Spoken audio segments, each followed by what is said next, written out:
back! New Music Tuesday is back and I'm excited and raring to go.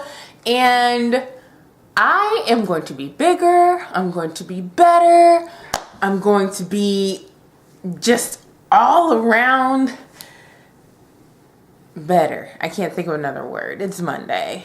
Whatever. So I am filming this video a day early because the album that I want to talk about is out pretty much. And so I am so excited and I want to talk about it. But before I do that, I want to share with you guys some things that I'm going to be doing throughout the year. And they're all music related, so I figured I should just let you guys know what I'm going to be up to. This Saturday, March 8th, I am going to the Emblem 3 concert in Kansas City. I will be doing a meet and greet with the boys. I'll be taking pictures and I'll probably be vlogging the entire experience. So I'm excited about that. Then on the 20th of March, I will be going to Little Rock, Arkansas to see Pentatonics live in concert. Once again, I will be meeting them and greeting them and taking a picture with them once again. So I'm really stoked about that. Like, it's been almost exactly a year since I've seen them in concert. Then next month in April, I have cat hair on my lip. I will be going to see Gavin DeGraw in Wichita, Kansas. Oh my gosh. Okay. If you guys don't know this, Gavin DeGraw is my absolute favorite male vocal artist ever. And so I'm really excited to see him and I get to meet and greet him too. And I think I'm going to faint. Like, I will hyperventilate to the point of not having oxygen reach my lungs. Like, I don't know. I can't even compute. Then on July 30th, I will be seeing Justin Timberlake in concert at the Sprint Center on July 30th. You guys already know how excited I am. You guys know how much I love Justin Timberlake. I spew love for Justin Timberlake. Like, that man can do nothing wrong in my eyes, and you guys know this about me. So can you imagine what I'm going to be like in the same vicinity as Justin Timberlake? And he is singing. Oh, okay. And then we're going to cap off the year, possibly. I might do some things after this. In August, on the 27th, I will be going to St. Louis for the One Direction concert. And yes, I got VIP. And yes, I'm on floor. One Direction makes me lose all sense of self. So, yeah. Okay, so that's my year in concert so far. And I apologize for my voice and for my nose. It's been snowing and it's been cold and it's been blah. And I've been singing a lot. So, you're going to hear a little bit of gravel, but whatevs. Alright, so on to the reason for this video. Lea Michele, girl came out with her new album. I don't know what day it came out. Like, some say December 10th, some say February 28th. It's scheduled to come out in the US, to my understanding, like the physical copy, tomorrow, March 4th, Tuesday, New Music Tuesday. So we're going to stick to that. Digitally, it's already out. So I heard it on iTunes, and it's on Spotify, and it's on Rhapsody and all that fun stuff. So I got to hear it. So let's dish it out. I'm going to put the album cover somewhere here in the frame because, like I said, I don't have the physical copy yet because it's not out physically. Okay, so a little bit about Lea Michele. We know her from Broadway with Spring Awakening back in, 2006 or 2008, something like that. We know her from Glee on Fox. That's pretty much what we know of her at face value. She's also best friends with my gay boyfriend, Jonathan Groff, who I love. He was also in Spring Awakening. I love that man. And he was also Kristoff in Frozen. So, yeah. So yeah, that's all we pretty much know about Lea Michele at face value. If you follow her extensively, then you know she's been doing Broadway and all that stuff since she was like 8. And so she's been in other things off Broadway and all that kind of stuff. So we know she is Broadway. Like, that's where I was first introduced to her. So now she's on television with Glee, and now she's switching over to pop stardom, mainstream music. So a little bit about the album. The album is called Louder. This is the debut album for Lea. It was produced by several people, and a lot of the names I really don't recognize, but I do recognize Stargate. I always recognize Stargate. The standard version of the album has 11 tracks on it, whereas the deluxe version, which I think is strictly on iTunes, has 14 tracks. Yes. Sia Furler You guys know her. She just goes by Sia. She's the one that sings I Am Titanium. And she sings Elastic Hearts from the Catching Fire soundtrack. She sings a lot of things. She even has a couple of albums out on her own. But she's really primarily known as a songwriter, mostly, at least for me and a lot of the US. She had a huge hand in Lea's album, definitely. I love Sia, so anything that Sia touches is blessed, let me tell it. Lea also co-wrote maybe 1 or 2 songs on the album. You guys, once again, know how I feel about songwriting, so I think it's great that on her debut album, Lea had a little bit of a hand in writing a couple of the songs, so that's cool. One of the songs that she co-wrote is on the deluxe version of the album, which kind of sucks because I think that when you are writing for your album, you kind of want that on the standard version so everybody can get a hold of it. Or maybe that's a marketing ploy to have, you know, people buy the deluxe version. I don't know, whatever. Christina Perri, who wrote that song Jar of Hearts, who do you think you are, running around leaving scars, collecting your jar of hearts, tearing love apart, something like that.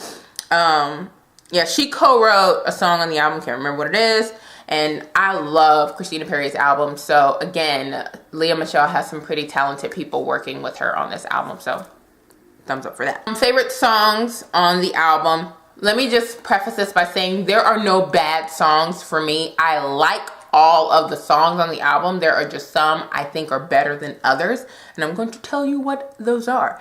Cannonball is a good song only because I was exposed to it enough to where I kind of got used to it. I don't think it was a good idea for a first single. If anything, I think the second track on the album, cat hair on my lip, which is called On My Way, should have been her first single. I love that song. On My Way is probably one of my favorite songs on the album, my absolute favorite song on the album.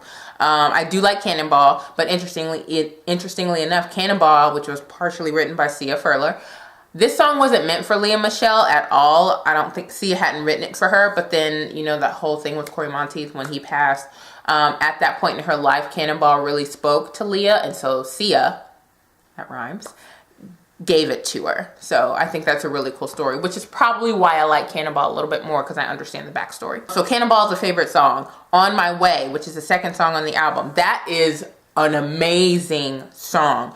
It's a very personal song. For me, when I first heard it, I said, oh my gosh, this is my life. How did you know? But yeah, so that's probably why I like that song. It speaks to me a little bit on a personal level. Next song I really like is Burn With You. Then I love Battlefield, which is a song that Sia wrote specifically for Lea.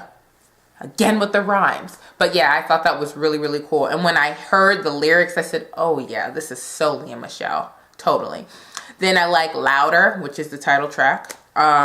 Then 6 and 7, my favorites. I just gave you 5 songs. So the 6 and 7 song are more ballady, a little bit more honest in my opinion, and more authentic Lea Michele from what I hear. And so the 6th song I really like is Empty Handed. And then the 7th song I like is If You Say So, which is one that Lea co-wrote, I believe. For Empty Handed, I think that is probably the most honest track on the album. And this is where we get into critical reception and my opinion of the album. So there hasn't been too much discussion of Lea's album because it just came out. But I think the album will be criticized for being a little too put together. And let me explain what I mean by that. We know that Lea is a Broadway star. We know that she is a professional singer. She has a tone and a sound to her voice that can sometimes sound a little too put together, especially if she's trying to take the role of a pop singer. Going from Broadway singer to a pop singer is not necessarily the easiest thing to do. And so I think that there will be some critical review on how Lea did with that transition. We know that Lea is trained. We know that she's Broadway. We know that she's Glee. All of those things kind of put her in the realm of over-the-top singing because those are things you have to do in those areas. She oversins in Glee because that's, you know, it's like, it's a Glee Club thing, you know? It's acting, first of all. And then Broadway, come on, that's like the epitome of overacting. But you're supposed to do that, you know? Or not overacting, but over-the-top singing. And now she's doing a pop album, like I said. So with her, while her skills are absolutely perfection, I think that she'll get a little bit of flack for being too trained on some of the songs, as opposed to being a little bit more honest, a little bit more authentic, a little bit more free with her vocals. I can definitely hear a lot of her training and calculated singing in a lot of the songs, but it really doesn't bother me that much. And I'll tell you why it doesn't bother me in a moment. I'm kind of reading my notes. That's why I keep doing this. So that's kind of what I think it's going to be received like a little bit. And then I also think that a lot of critics are going to say that the album wasn't anything special, meaning it didn't make her stand out from all the other pop stars. And I don't necessarily have a problem with that.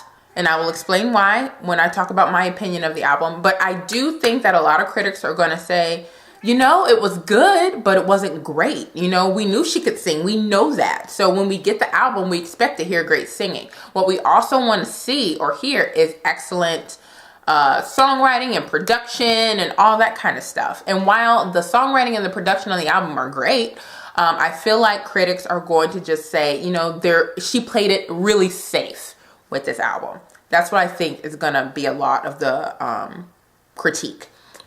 Now, my opinion of the album, I really like it. I think it's a solid pop album. I really do. And I think it's a great debut for Lea. I think she'll make a bit of a statement with this one, but not because of the album, mainly because of who she is. Unfortunately, I do think, and I'm trying to word this in a way that you'll understand exactly what I'm saying. I think that because of everything that Lea's been through these past several months, that unintentionally or indirectly plays a role into why people are paying a little bit more attention to her than usual. I am not saying that the girl is not talented and she could pull her own weight. That is not what I'm saying. What I am saying is, from a marketing standpoint, from a sociological standpoint, from a business standpoint, from a psychological standpoint, people are staring at Lea Michele right now because she is making her first big move in her career since Corey Monteith's death. It is what it is. You can love it, you can hate it, but it's honestly the truth. And so people are going to be looking at her because either they really want to support her and they care about her, or they're just looking at her to see how she fares and what her album sounds like, because I believe she was still working on it when Corey passed. So people are going to be looking because they're curious, if not because they support her. It's going to be curiosity or they support Lea Michele. That is what I think. And like I said, I tried to word it as best as I could, and I hope you guys understand what I'm saying by that. I'm not saying that Corey Monteith's death will help her sales. Not saying that at all. What I'm saying is it unfortunately and indirectly plays a role into why there's so much spotlight and attention on Lea right now. It is what it is. She is quickly becoming America's sweetheart, so people love her, you know. They love her, and she's a sweet, sweet girl. I've read tons of her interviews. I can't wait to buy her book that's going to be coming out shortly. Like I said, that may not be the reason for everyone who's interested in her album, but it is a reason. Let's see. I definitely, and here's where I mentioned earlier where I said that her training and her calculated singing doesn't really bother me, and I'll explain that. I find that the strength in Lea Michele's voice is very reminiscent of Celine Dion. I am not saying she sounds like Celine Dion. I'm saying she has the same strength and the same power. And I love that. The girl has killer vocals. And I think there hasn't really been anyone since Celine Dion that has that same power and the same tone and the same aura as Celine. Since Celine, and Lea is bringing a little bit of that. And I think that's probably why there's going to be a lot of critique. People critique Celine Dion for over the top singing, but Celine Dion has pipes for days, and she can sing almost anybody in the world under the damn table. Lea Michele can sing a lot of people under the table, but she's so trained and she's so calculated, as is Celine. And I think Celine kind of grew the more she sang, you know, with each album. She got more comfortable with being, you know, not necessarily so adult pop. She kind of had a little bit more fun with her albums as they progressed, and I think Lea Michele will follow in the same direction. Lea does have a voice that has the tendency or has the potential to overdo a song on accident if she's not careful. I'm not saying that she does it all the time. Empty-Handed, the song Empty-Handed and the song If You Say So are excellent examples of what Lea needs to do more. She needs to sing like she did on those two songs more. It's very reserved. It's very mature. It's very honest. It's very open. Whereas a lot of the other album, there is a little bit of screaming vocals, a little too much. Screaming those high notes. We know that Lea Michele can sing. We know that. That is a fact that we knew before the album was even a concept. We knew Lea had vocals because she was on Broadway and she's on Glee. What I need now from Lea is growth. And I need to see her songwriting skills displayed more. And I need to see her vocals do more than what I already know that they can do. In this particular case on this album, she's making herself known through her vocals because she didn't have a lot of hands-on with the composition of the album. She only wrote like a couple of songs. So what she needs to do is make sure that we know who she is through the vocals on this album. And we do, and we will know who she is with the vocals on this album. I think that when her second album comes around, because I'm always planning for the future, I think that she needs to be more reserved in her vocals, but just as powerful. You can still, you know, what did Sarah Bareilles used to say? She said, power is knowing when to use it. And I think a lot of times really excellent singers have a habit of using that power too much. And it's like, girl, we know. Jennifer Hudson is a prime example. We know you got the pipes, honey. But what you really want to do, in order to move me, I need you to know when to use that power. You don't need to come out the gate. You don't need to do all that. That doesn't need to happen. And Jennifer Hudson does that all the time. I don't need that from Lea. I know Lea can sing. I want honesty. I want emotion. I want heartfelt. I want vulnerability. That's what I want from Lea. And Empty-Handed and If You Say So were the songs for me on this album that did that. And I want more of that. Now, as I said, there are no songs on this album that I do not like. But there are songs that I like more than others, which I've already told you. I think she did play it safe with this album, which is smart because it's her debut album. She wants to make something that everyone can really like, that everyone can find something on the album to like. And I think that she did that. I will say, like I said, the album is a bit standard, but that's okay. It's fine. I really do think it's fine. I'm really, really happy for Lea. I am extremely happy that she got this project pushed forward and that it's out and ready to be in people's hands and people are ready to receive it and listen to it. Like I said, I will say for her next album, she cannot and should not make anything else like her first album. I don't want a repeat of Louder for the second album. Like, I need to see growth. It's the same thing I said with Little Mix. I need to see growth. I think she needs to deviate from the corner that she's slowly pushing herself into or backing herself into, because I don't want her to get stuck there, especially if she's looking to make music her full-time career, pop music her full-time career, once Glee is over, because we know that's what the last season is like next year or something like that. So overall, I think it's a solid effort from Lea. I think that the album will do really well commercially because of who she is, not necessarily what she did with this album. Like I said, not a bad thing at all. But what I'm really looking forward to is her second album. I'm really looking forward to her second album.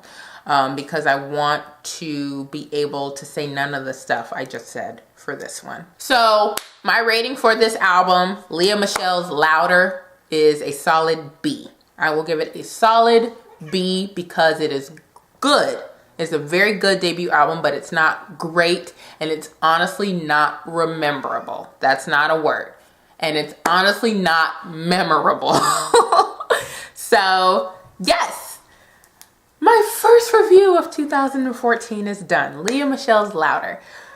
I am so happy to be back to doing this, you guys. I have missed it.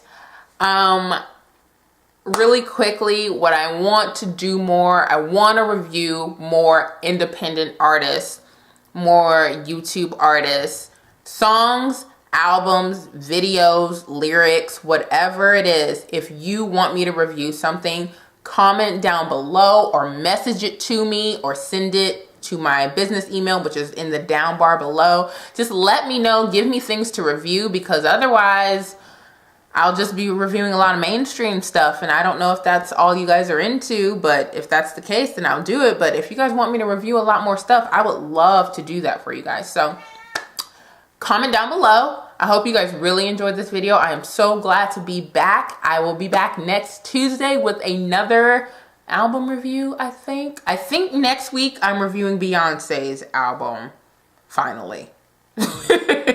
Super late.